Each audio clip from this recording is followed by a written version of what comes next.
Well, hello and welcome to The Sacred Speaks. My name is John Price. I'm your host, and thank you for joining me today. I am excited to bring you Dr. James Hollis to The Sacred Speaks today, but a couple of updates and then we'll jump right to it.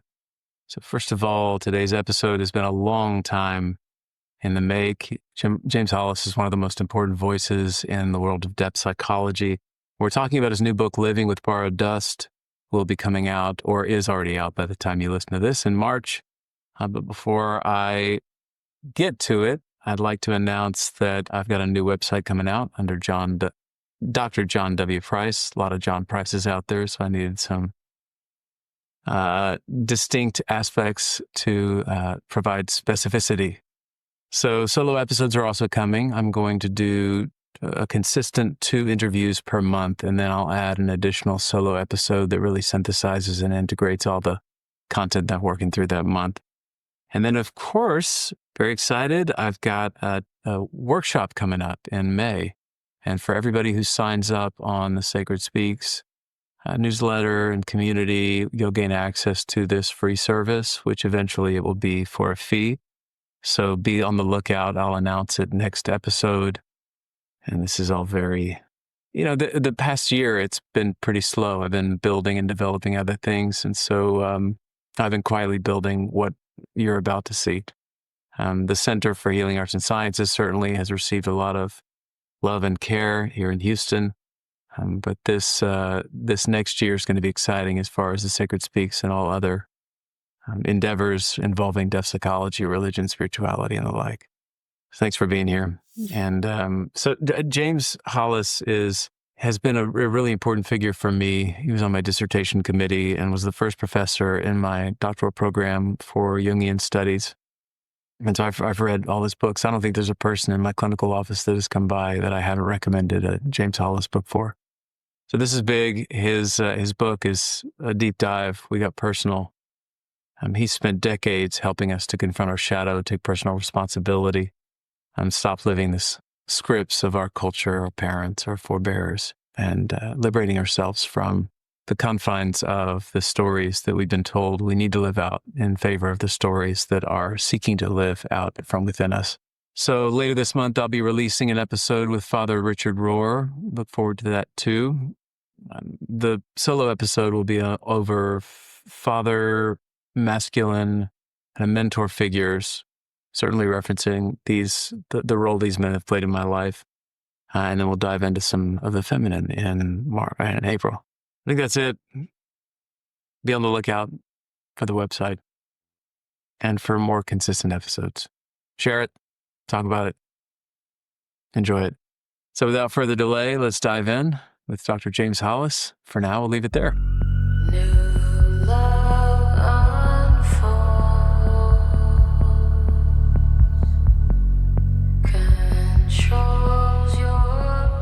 Dr. James Hollis, I can just say thank you so much. We're discussing your forthcoming book, Living with Borrowed Dust, Reflections on Life, Love, and Other Grievances. And this main question, what if the life you're living isn't yours? What if the choices you've made, the job, the relationships, the way you move through the world aren't the unfolding of your deepest self, the echoes of fear, cultural programming, and the avoidance of life's deeper summons? You have spent a lifetime helping us ask the questions that truly matter. What does it mean to live a life that belongs to you? What are the unconscious forces that shape our decisions and our fears and our unlived life? And perhaps most importantly, what is required of us now? And today I have the honor of speaking with you. Thank you.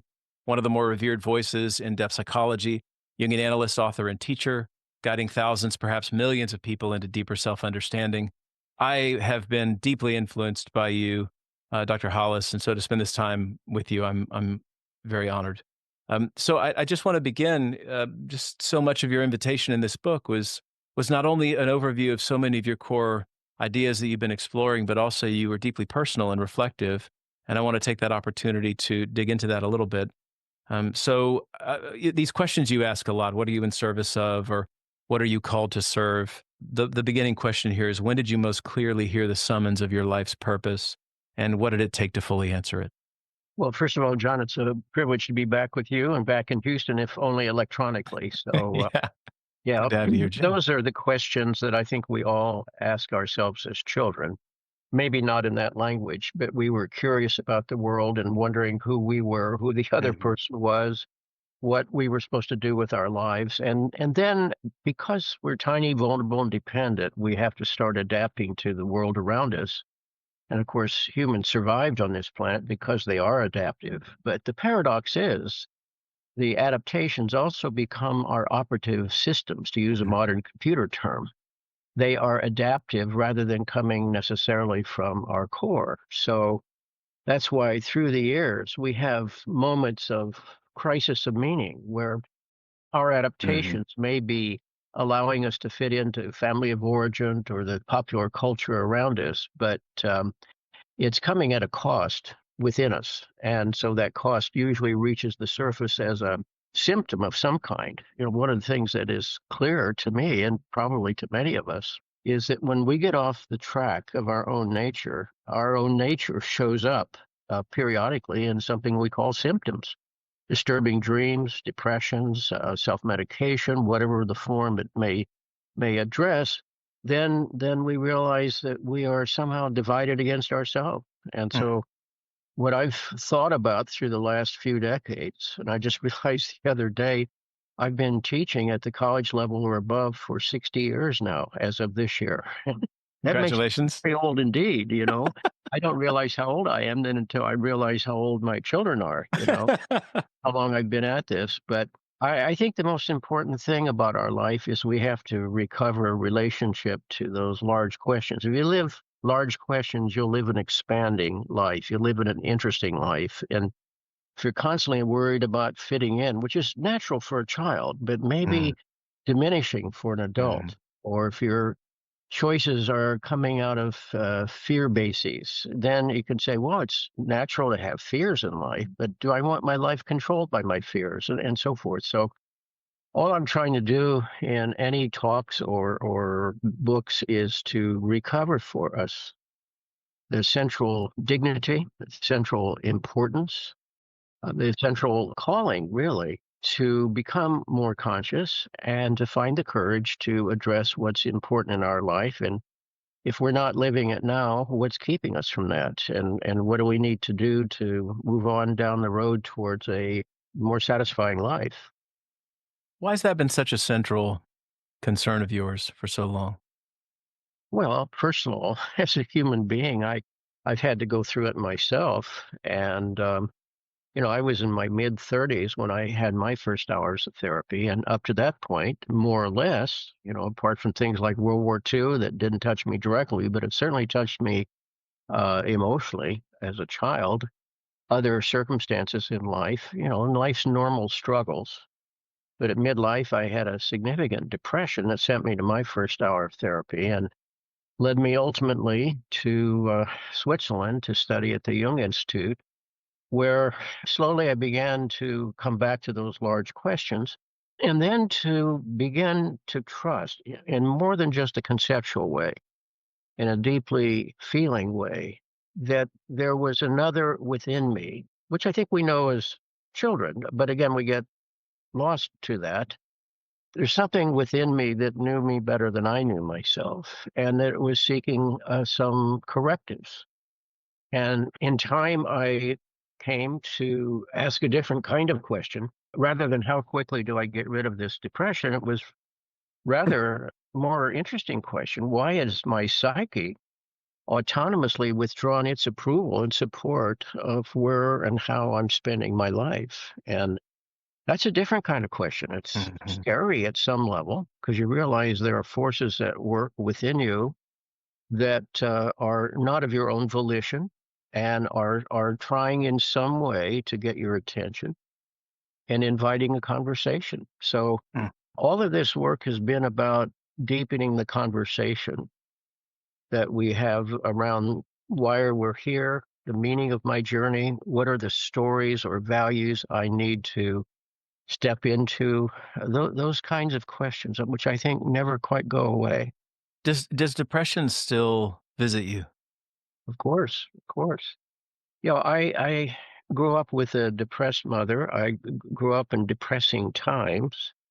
I grew up with some depressing circumstances, as many children do. There may well be a little biological thread there, but I don't think that, I think normal people, by that I mean people who are not totally interrupted in the conduct of their lives, have pockets of depression. When Mm. I look at what we've done to the earth, that's depressing. When I see some of the national chaos we're going through, that's depressing to me. When I see the assaults on American values, that's depressing. So a person not to be depressed at some level would be an unconscious person or Hmm. even and superficial person. I have nothing against happiness, but as we know, happiness is contextual and fleeting. And from time to time, if we're in right accord with ourselves, with our own souls, we'll be flooded with happiness. My work at times can be depressing, but it's also rich and meaningful. So I find myself privileged to have the opportunity to have that work, even though it's not light and cheery. It certainly gives me a sense of purpose in life, and the gratitude I have to share people's journey, which I know you know as a Hmm. therapist as Hmm. well. It's a deep, deep privilege and a responsibility. Because as you know, Jung said once you can't take a person any further than you've traveled Yeah. yourself. This keeps one attending the margins of consciousness and reflecting upon where one needs to go in one's own life as well. Uh, what comes up in the lives of clients or patients is often occurring in our lives as well. So it's not that we possess the answers, but we do have a respect for the process whereby the answer that is right for you can emerge from that. Mm. Why the as you're talking about this, why the title "Living with Borrowed Dust"? Well, I went through some medical crises about 4 years ago and 2 years ago. First of all, there were two cancers 4 years ago, and I had surgery and radiation and chemotherapy. And then 2 years ago, my spine started disintegrating, and I had two very serious spinal surgeries. And my wife was told well, as I was going into the ER, or rather the OR, that there was a 50% chance I might not make it through the surgery, and Wow. at best, I might be crippled the rest of my life. And so here I am, which I consider the last 2 years living with borrowed dust, and I'm grateful for that opportunity. It's been a rich time, and I'm also grateful because I can be here for supporting my wife as well. And I don't mean economically; I mean emotionally, and sort Mm-hmm. of companionship brings to a person. But I've always been aware of that. I've always been aware since childhood of the evanescence of this journey. It's not even a heartbeat in the history of the cosmos, but it's our heartbeat, So we need to be mindful. And the poem by Stanley Kunitz, in which he's observing I think about his 80th birthday. He says as he ends the poem, reflecting on his journey, "I only borrowed this dust," and of course, what's borrowed needs to be returned sooner or later. So. It's always been a fascination. I'm sure it's true for your folks watching this that we are dust, and yet there's a spark in it that we call the soul that raises these questions for us. Why are we here? In service to what? And what do I need to do with my life? And how does my life differ from that of someone else? And what are the sources of insight that I need to find, the processes I need to go through in order to find the right choices for me? And this is, again, not selfish or self-absorbed. It's the kind of inquiry that is going to bring you to your relationships. It makes a more evolved person for your children, for your partner, for your society, and so on. Well, on this subject of mortality, that I'm wondering even before these experiences, and I guess I need to first say, Jim, I've admired you. You've been in this role of eldership for many, probably starting at a pretty young age because you had such a depth of understanding of these dynamics that typically people get to later on in life. So I'm firstly have always been impressed by how clear and sharp you are, and in saying that you've had a deteriorating spine and 2 cancers, and you're meeting me here on a 10 o'clock on a Monday. I'm will continue being completely in admiration and impressed by how you show up in the world. But with that said, I'm curious about the first experience you had with mortality, and how that has shaped your understanding of life, and how that, of course, has influenced where you've been really considering that 50-50 split that you went to into that OR on. Well, we have brushes with mortality of all kinds as children. I, I was reflecting the other day that a friend of mine, I think we were probably 10 to 11 years old. We were caught on a railway trestle about 100 feet above the ground, and a train was coming. And to this day, and I'm sure he's long deceased, I'm saddened by the terror that we probably caused that engineer when we suddenly realized there were 2 children ahead of us. So we hung on to the railway ties, looking straight down while a train ran over us. Oh, I can tell you, gee. it's utterly terrifying. Oh. And it passed over us, and then we climbed back up on the top of the trestle. It was a long bridge across a declivity in the earth. It wasn't over water; it was over earth. And if it was over water, we might have risked jumping into it, but it was Mm, death below. And we were so shaken, we just looked at each other and ran home. You know, we were, first of all, afraid of getting turned into the railway authorities, and appropriately so. We were on railway property. And secondly, we didn't want our parents to know, of course. sure. I never told anybody about that until just recently, actually. So wait for the railway to show up and knock on the door, you know. And so that was a brush with death. I think Hmm. was close at midlife with that depression. Hmm. You know, I, for other purposes, I had to sort of accumulate my medical history the other day, and I've had 15 operations since childhood of one kind or another, some minor and some major. So it has not been far from my awareness. So I don't say this in a morbid way. I'm simply reporting fact. Yeah. And a person, thinking about mortality is not morbid. That's the ego's attitude toward it. It's because it doesn't want to be reminded. But the gift of mortality, which is a sentence you won't hear very often, is that it obliges us to decide what is important. If we were going to live in this form or some similar form in perpetuity here, well, you could do this for a century and do that for a century. Nothing would matter. It would be all, in a certain way, very boring. The great American philosopher Paris Hilton said once, um, gee, I hope there's an afterlife because there isn't. It's going to be really boring, right? that, that I continue to try to figure out what the heck was she talking about? If you're not here, you're not here, But she's most of all worried about being bored somehow. Hmm. So it says something. And the fact that our choices matter, the fact that this life is a short pause between two great mysteries, as Jung defined it, brings to us the invitation, it seems to me, to again ask large questions and try to step into that. So, in doing that, I think life takes on a gravitas, a certain depth that otherwise would be simply killing time, wasting time, hanging out. There was a character in one of Hemingway's stories about a couple that was traveling, and one of them says to the other, "This is all we do, isn't it? We get on the train and go to the next town and try a new drink." In one sentence, it's summarizing a life of utter vapidity, of Yeah. boredom, of emptiness. And if we're here, why?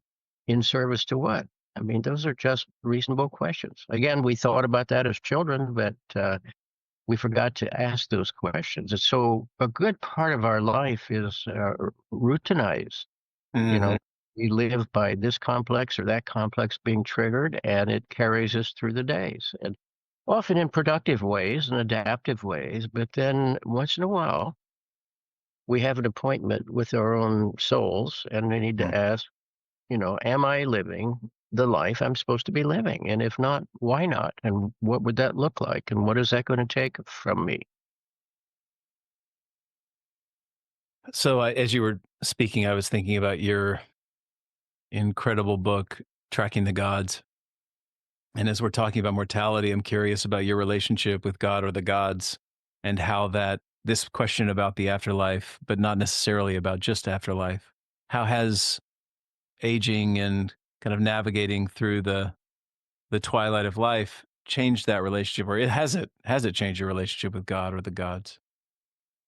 Well, I think what has changed in me has mostly been my capacity to tolerate ambiguity.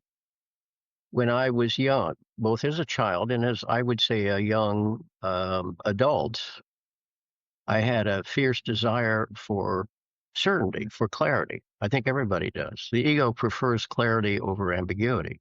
Ambiguity causes it anxiety. So I think today I can handle the ambiguities of questions at large. I would say today I simply want to allow the mystery to remain the mystery and to respect that and gather what insights along the way I can. I don't presume to know the answer to those questions, but I think they're worthy questions. Socrates is quoted by Plato as saying that he too didn't know if there was an afterlife, but he thought the question important enough to devote his energy to addressing it. And I think that's an appropriate attitude. Think about it, reflect about it, feel it, you know, talk to others about it and read things about it. But in the end, it's a mystery. People who speak out of certainty, I think, are speaking out of complexes. I mean no Hmm. disrespect when I say Hmm. that. That book, Tracking the Gods, is about the least read of my books, interestingly enough, and it's one of the most important ones from my standpoint It's one of my favorites. because, I was sitting in a classroom in Zurich, and this would have been in the 1970s, so some time ago, about 45 years or so ago. And I came across that paragraph where Jung said, where did the gods go when they left Olympus?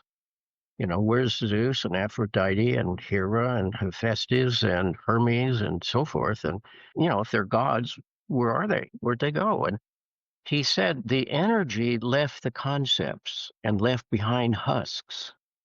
And he said they left Mount Olympus and entered the diaphragm of the modern, which is to say, they entered us as those primal energies, coursing through history, coursing through nature, coursing through ourselves. And I thought, what a fascinating way to look at it, that the energies are what's eternal, so to speak, that Hmm. the gods, as we call them, were the personification of force fields of energy that blew through nature, through history, and through us. So that led me to start thinking about, you know, where are those gods today? We don't invoke Aphrodite and ask why she's abandoning us today Hmm.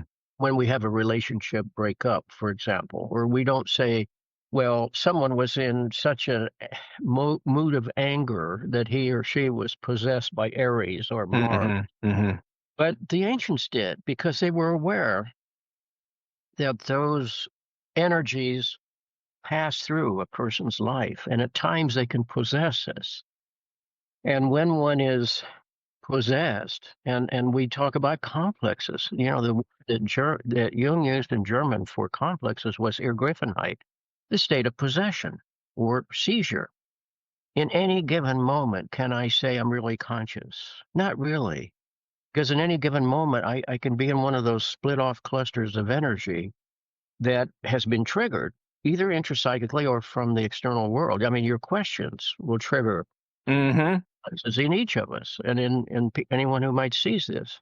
Again, a complex is simply saying history is within us. It's alive. It's charged, and so we can have that activated in a positive way or a negative way in terms of how it plays out in our life. Even this background picture that I put up here is the Cliffs of Moher in Western Ireland, which I've visited, and I just happened to have a fondness for that kind of seascape because, again, it speaks of the meeting point of two worlds, and it speaks of something that's time bound because it's evolving as we watch it, and at the same time, there's a timeless dimension to it. So just that picture arises out of a complex, and it's a very positive complex. It's one of approaching the mystery of it.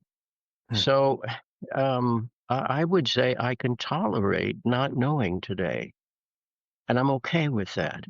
Whether this life survives in some knowing way or disintegrates and the molecules are spread throughout the universe or wherever, frankly, is beyond this ego's power of comprehension. Either it's a blotting out, in which case my apprehensions about it are rendered moot, or it's a transformation in ways I can't imagine. And so, at some level, I'm not ignoring the question. I allow it to inform me and decide, all right, if this is a short time, if the dust is only borrowed, what are you going to do with it? Again, in Mhm. service to what? Is this a good way to be living this short and precious life? Or are we just hanging out until one day we're not here? So I don't want to be mysterious about this with my answer. I'm being as direct as I can. I don't know, right? If I knew, I would share it with you, right?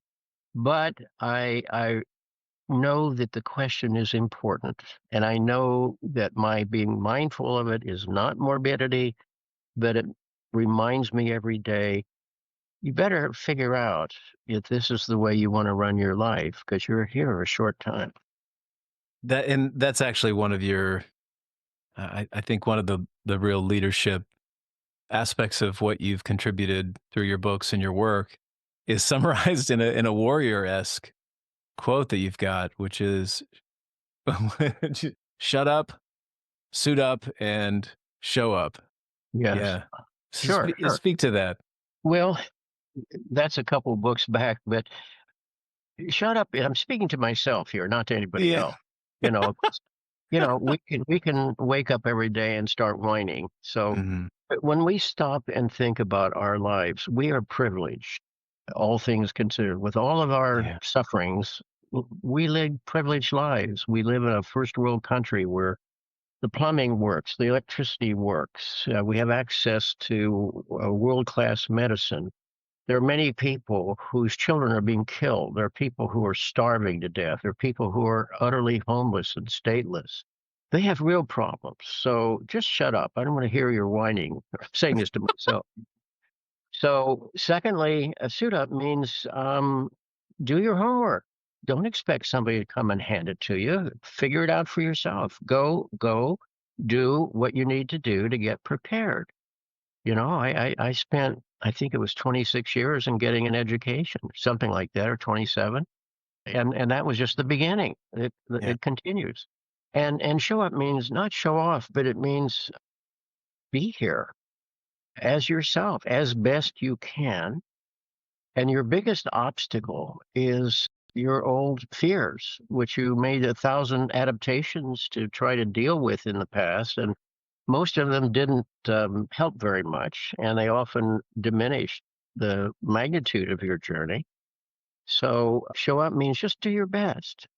I'm fond of a passage in a novel by Beckett where he says, "Failed, fail again, fail better." That's encouraging news in the morning. Fail better today, not feel better, fail better, right? Fail better. Well, Yeah. and that kind of flip is exactly what I'm talking about. I mean, I read your work and certainly connect with you, and there's a feeling of empowerment, and that's not always the case. You know, some people are intimidated by life's summons and are terrified and petrified in the face of the overwhelming nature of this responsibility that we have to live fully. And so, as a therapist and as an analyst, you have guided many people through those resistances, and I wonder if you could just speak a little bit for those who are not as empowered by that kind of message, but are more intimidated by it, and how you guide them through that process. Well, life is intimidating. That's part of what got us down a long time ago. Seriously. I get Um, it. Yes. what as children, that's why I said I'll be repetitive here.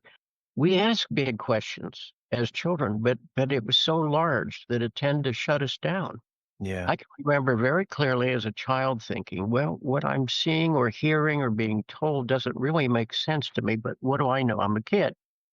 And when I'm a big person, they'll tell me what's going on, without knowing it. And I kind of guess, and I'm being very literal for a moment, it may have happened when you go to high school.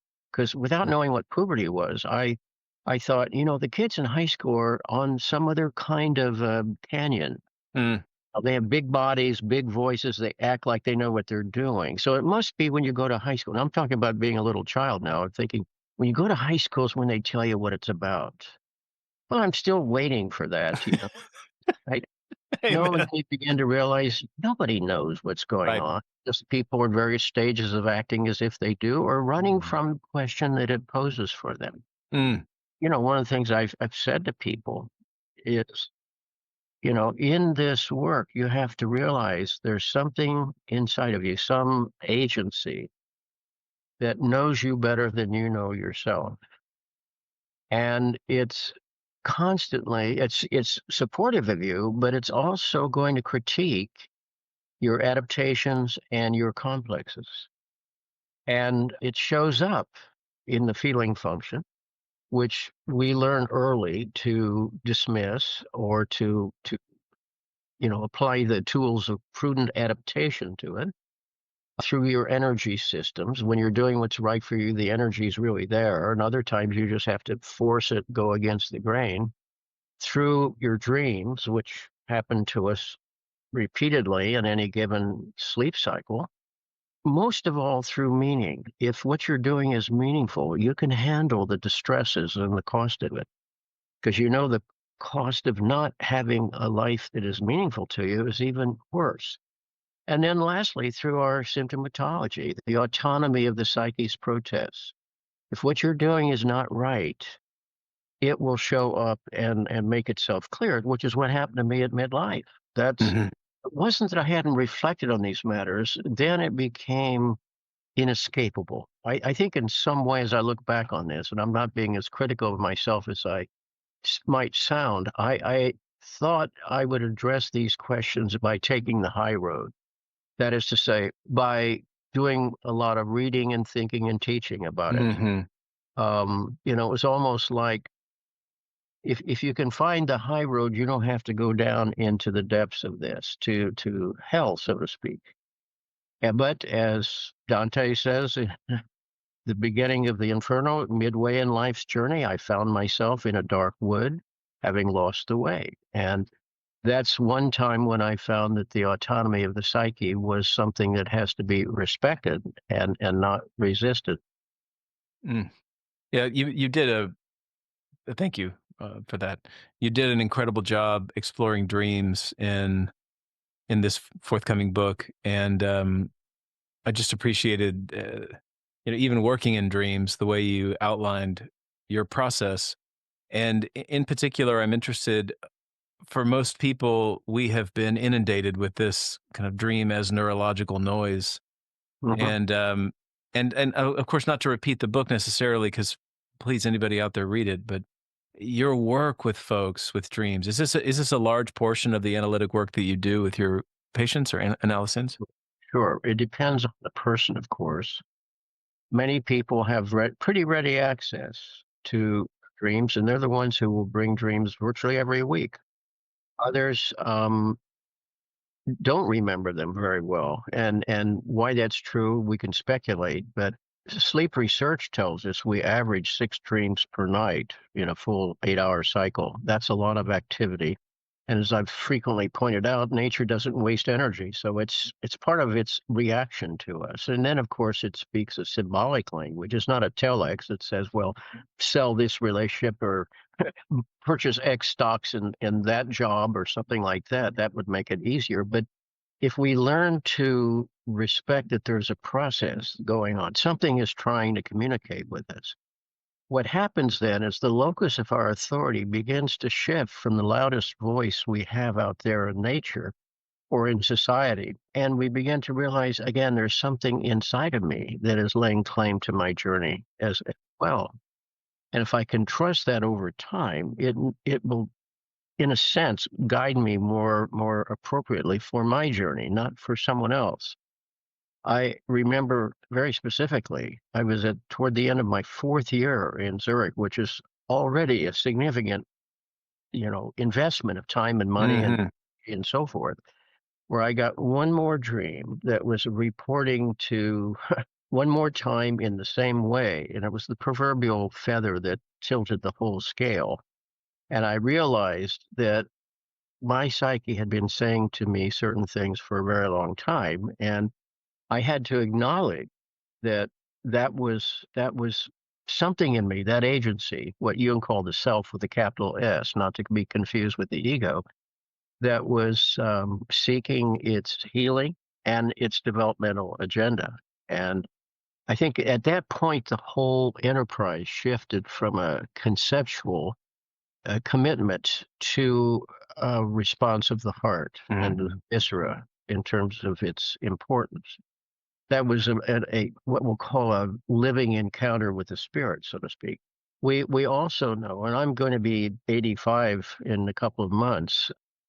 When you reach 80, sleep research tells us you will have spent 6 years of your life dreaming, which is extraordinary.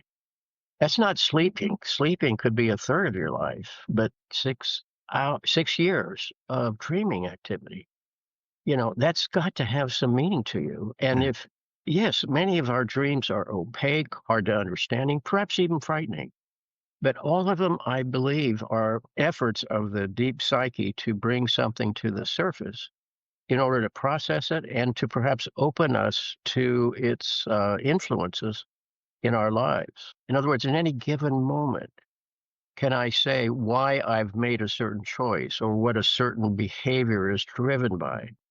And the truth is, you can't assume that your first response to that is going to be accurate. You have to assume that there's a self-protective system there, that ego is trying to protect itself. But here's this dream. I've often said to clients, after particularly moving dream or challenging dream, did you make that up? And they'll react like I've accused them of plagiarism. And they say, oh, no, no, no. And I said, and I didn't plant it in your brain.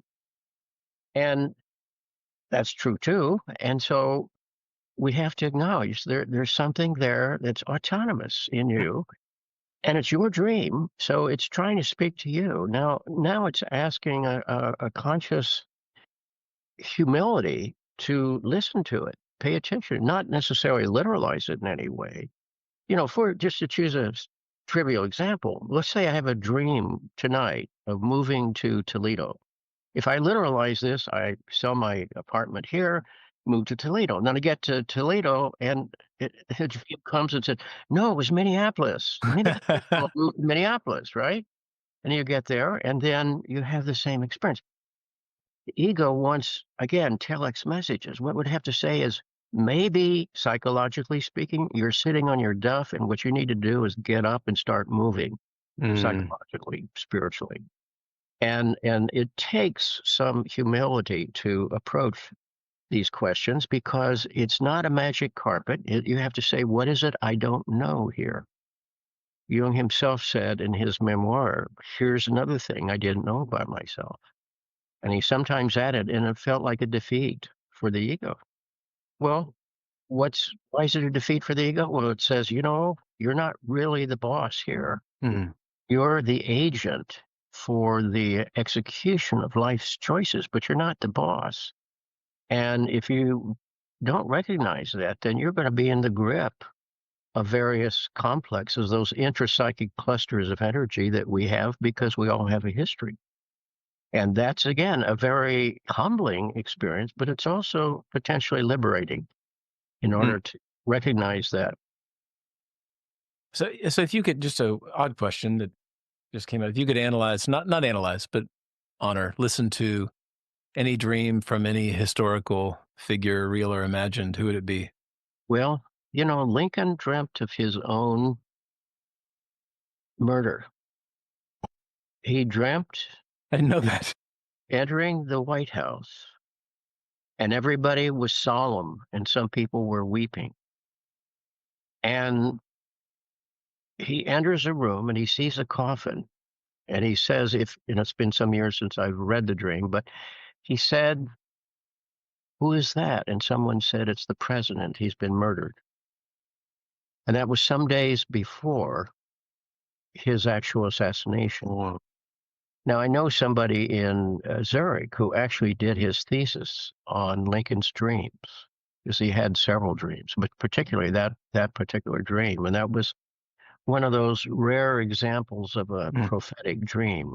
They are rare, but they've been reported throughout history. It's as if the psyche somehow can gather information not available to consciousness, collate it, and respond to it. And first time I ever had a predictive or prophetic dream, I was in training in Zurich, and I took it to my own supervisor there, and he just said, "All you can do is shrug your shoulders and marvel at it, because we can't know beforehand that the dream is truly prophetic." But I've probably received, a dozen of those in the last few decades. That's not a lot, but it only takes one black swan to know that That's not it. all swans are white. That's it. So Yeah. they do exist, and of course, as I said, they've been noted throughout history, including in the Bible. So again, all you can do is respect the process, and Mm. we can't force ourselves to remember our dreams, but we can certainly say to ourselves when we go to sleep at night, I am going to dream tonight. Now, I'll try to remember them. And the alarm clock is the enemy of dream retention. If you jump up and run, it disappears. You have to lie there for a while and have a pen and pad there, and write it down. What was I seeing? What was I thinking? Sometimes I wake up and I think I was just talking to someone. Then I realize, oh, they're not here. That was a dream. I'm already half into life, and its demands. And that's again what separates us. Do you document your dreams Yes. daily? Yeah. Mhm. If I can, yeah. Yeah. And then you go through dry periods where you don't remember any, and then they're flooded. And what's fascinating is that when people start analysis, they tend to remember more dreams than they had before. And I think it's an attentiveness that is what's different there. One is really stopping to pay attention. And have you, speaking of that, have you noticed that your practices have evolved and changed? And certainly, how are they showing up now as far as we call spiritual practices? Well, I meditate every morning briefly, and the interesting thing, and this is one of the byproducts of this work, there's hardly an hour that goes by where I'm not forced to reflect on these matters. Just our conversation today. I mean, that's one of the gains, I think, is it's a constant education. You might see something that you've gone through yourself, or you see something, even a outer event, from a different angle. So it's absolutely accurate to say we learn a lot from our clients. I mean, at the literal level, I've learned a lot about other people's professions. And, when I was in Houston for 17 years, I had no idea how many peripheral industries were linked to the oil and gas trade. Everything that supplies the system, including things I didn't know existed. And I would learn from people and learn something about their world. But more centrally, again, you learn to see the autonomy of the psyche, and the fact that something is trying to communicate. You can put it much more as a kind of parabolic invitation. He said, if you knew you could talk to the 2 million-year-old sage, wouldn't you want to? And listen to what they had to say about life. And he said, that's what happens when we approach the dream in its depth. Mm, I had not heard that before. Hmm. So you, with all this in mind, you mentioned earlier the one black swan, and of Mhm. course, when you talk about precognitive dreams, that throws a wrench in our whole entire kind of worldview in a lot of ways. So I guess I'm wondering about your how would the wisdom tradition critique our modern culture? And I think about one quote James Hillman said that I've loved very much, which is that now we have depth psychology. The ancients had mythology, Mhm. but we have no mythology, so we have depth psychology and pathology. So, if you would critique our kind of modern worldview and system that we're up against to kind of individuate from. Sure, sure. Yeah, Jung actually said, and this was in the early decade of the last century, he said depth psychology had to be invented, had to, because the great truths heretofore, as you were suggesting, were embodied in sacred institutions and tribal mythology. And with the modern world and the sort of intrusions of materialism, hedonism, narcissism, and a thousand distractions which only continue, plus the erosion of sacred institutions' capacity to touch people's lives and the disappearance by and large of a tribal mythology. What has happened, he said, it throws the person back on the abyss of the self. He wrote in one of his letters, the modern fell off the roof of the medieval cathedral into the abyss of the self, which is why you have consumerism, where people will try to fill that emptiness within them by purchasing the latest shiny thing or following the noisiest leader for one reason or another, and why there is so much individual pathology. Pathos is a Greek word for suffering. So, what is not being honored in our awareness and practices will pathologize ultimately down the line. And that's why there's so much self medication and living a life of distraction, which popular culture makes so accessible for us, you know? I mean, you mentioned, or we mentioned Lincoln, you know, he worked literally cutting down trees and chopping them up as a virtual slave for his father till he was 21, because the law at that time said he was literally the property of his father. He would make at the most 25 cents for an Hmm. entire work of chopping down trees, and 100% of that money went to his father. And so he said later, I would never have a slave because I've been one myself. He had about 3 months of formal education, 3 months, but it was enough to teach him to read. From then on, he educated himself, predominantly by reading the Bible and Shakespeare. Mm. Passed the bar exam on his own, no law school, and the rest is history. Now, there was a person who had a drive in his soul and also a basic humility. As he would say, you know, uh, people say I'm two-faced, but if I had a choice between faces, why would I use this one? You know, he was known for being so homely, you know. At the same time, there was a largeness of soul within him, as we know. And so I think what we see in all that is there was something seeking its expression through that person's life. And it cost him dearly, but he also served it. In fact, most of the people that we would admire in history didn't have easy or pleasant lives. Mhm. They often had lives of great suffering, and I can name a few. But what we honor them for is that they served the something that in them that wanted to be expressed. It's what the Platonists call the daimon. You know, it's that inner voice that historically came from the gods, you know, that was what we are, it was our calling, psychospiritually speaking. If you have a living myth, that is to say, a story, it's not so much believed as it is experienced. It can link one to the four orders of mystery, the cosmos. What's this whole world about? Who are the gods? What happens when I die, et cetera, et cetera. That links us better to nature, and we know we've really messed that relationship up, and it may be enough to annihilate this species even. Thirdly, to say, to whom do I belong? Who are my people? Mm. To what tribe do I belong, if any? And in fact, I've often said to individuals, you know, you're an exile because your journey doesn't fit the models of the world around you. But you do need to know there's a tribe of exile. They don't meet as a political party, but they exist too. You're not alone in feeling that the blandishments and the limitations and the seductions of modern culture just don't work for you. They're not compatible with your inner life.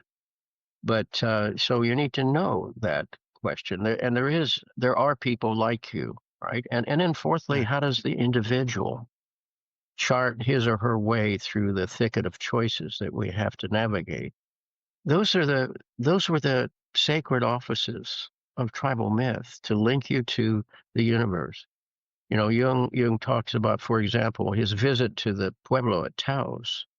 And the chieftain there talked about how they would spit in the palms of their hands and rise at dawn to welcome the sun. This saliva was their soul stuff, and to welcome the sun. And he said, "You Anglos," he said, "you should be grateful too that we do this, because if we didn't, the sun would not feel welcome and it wouldn't come back, and Mm. that would be bad for you too." And Jung said, "We Europeans," that's the language he used, "we Europeans would laugh at that old man, but secretly I envied him because he had a story that told him why he was here. He had a sacred vocation. And why do you live your life if it's not in response to a sacred vocation, not job, but vocation, certain calling to be a person of certain values in the face of the universe around you?"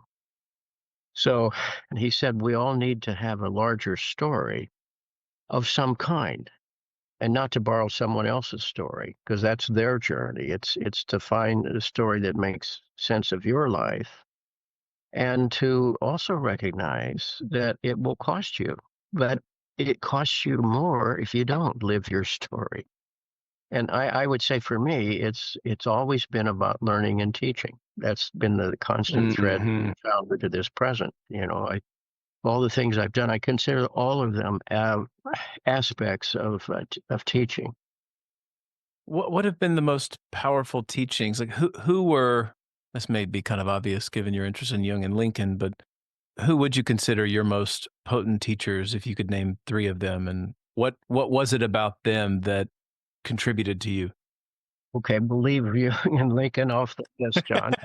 They would certainly Just be horse there. choice, Jim. That's The reason I say Lincoln too is I grew up in central Illinois, and actually my paternal ancestors were known for having known Lincoln personally in New Salem before he moved to Springfield, where I was born.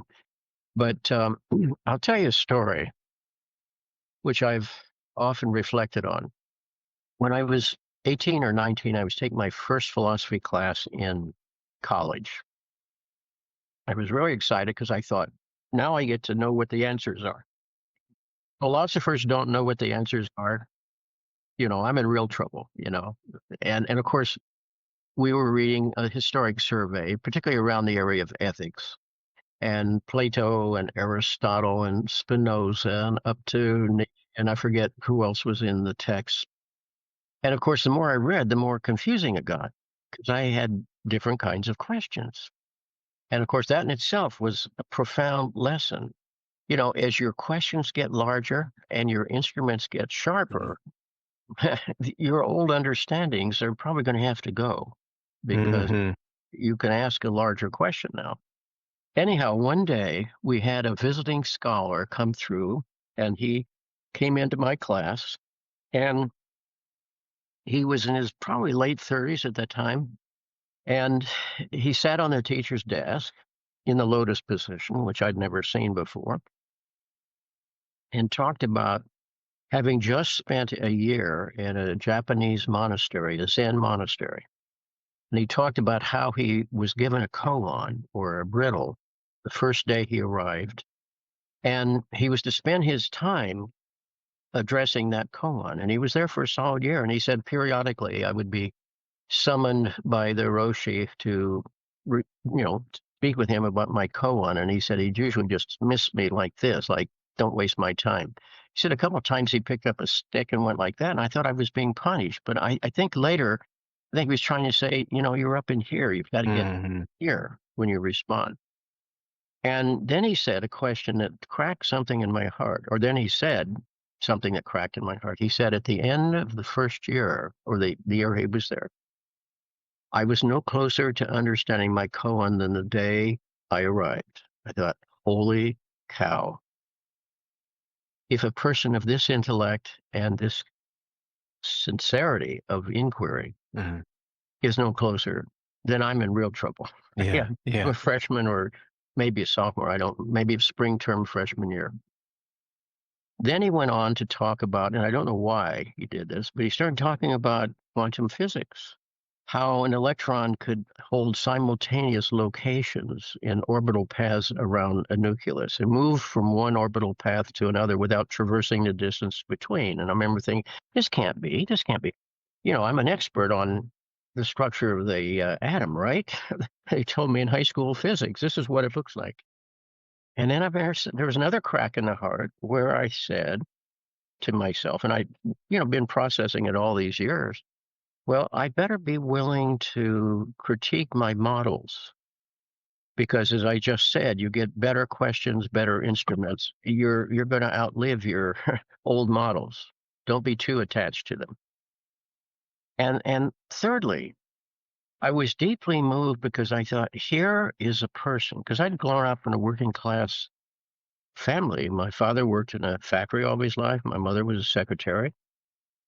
And, their career choices for me would be to work for AT&T or Bell Telephone at the time, because we'll always need phones. There's, job security there. And you wear a clean shirt every day rather than the oil and fragments of metal that my father was constantly subjected to. And I worked there too in the summers. Mm. I thought, here's a person who's found a vocation. It's the first time the difference between job and vocation occurred to me, and he has served his calling. Well, that person turned out to be, and maybe the modern generation doesn't know him, but the famous historian of religion and student of comparative mythology, Houston Smith. Whoa. Many years later, when we were having a conference in Houston with the University of Houston Honors College, I had the privilege of introducing him. I hadn't seen him in 50 years, 60 years, probably 50 years. He was late, well, at least my age. And he didn't remember being in that classroom because he'd traveled so much. But I mentioned briefly how influential he'd been on me, where I learned, first of all, don't assume that you can achieve certainty, because today's certainty becomes tomorrow's limitation. Secondly, don't necessarily get too attached to your models, because there are often better and more sophisticated models yet to be discovered. And thirdly, maybe it's possible to devote your life to something that really matters to you, as Mhm. opposed to going off and being a wage slave. Now, the key is to trick the world into paying you to do what you want to do. If you can do that, that's a win-win. Yeah. So that's why I wound up in teaching, basically, because I knew it would keep me in the learning modality. And the truth is, it has, and I'm grateful for that. Well, as we close, it's a great entry into what I'd like to share, which is you've been one of the more important mentors, teachers, and guides for me through my education, and that will continue to be the case for the rest of my life. And so I'm deeply grateful for your work, Jim. I'm grateful for your teaching. I'm grateful to have learned from you in so many ways over these years.